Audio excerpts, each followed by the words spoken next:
এক লোক বিবাহ করার পরে বাসর রাত্রে এখনো স্ত্রীর কাছে চাইনি, শাশুড়ি এসে বলছে বৌমা কি করবা জানি না, আমার কিন্তু নাতি চাই। বলছে মা আপনি সময় দেবেন না।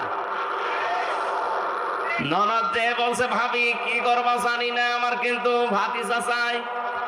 দাদি শাশুড়ি গিয়ে বলছে কি করবা জানি না, আমাদের কিন্তু পুতি চাই। স্বামী এবার এসে বলছে বউ ঘুমিয়ে পড়ো, কিন্তু আমার বেবি চাই।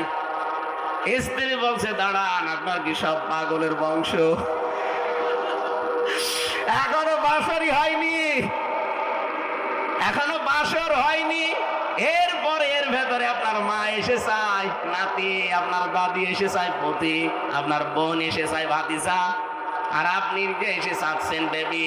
আমি কেগুলো ডাউনলোড করে নিয়ে আসবো, সময় দেবেন না।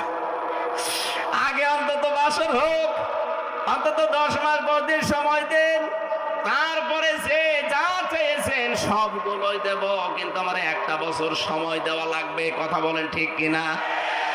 আরে ভাই যারা দায়িত্ব নিয়েছে এরা তো একটাও রাজনীতিবিদ না, সব ব্যবসায়ী, এক একজন এক এক দিকের। তাই আপনি 1 বছরও সময় দিলেন না, বেবি ডাক শুনবেন কি করে? এই জন্য আমরা কাঙ্ক্ষিত মানের সময় দিতে চাই, সম্মানজনক সময় নিয়ে তারা খুব তাড়াতাড়ি সংস্কার করে এদেশে এমন জায়গায় নিয়ে যাক যেন আমার ভোট আমি দেব, যাকে খুশি তাকে দেব। কথা বলে ঠিক।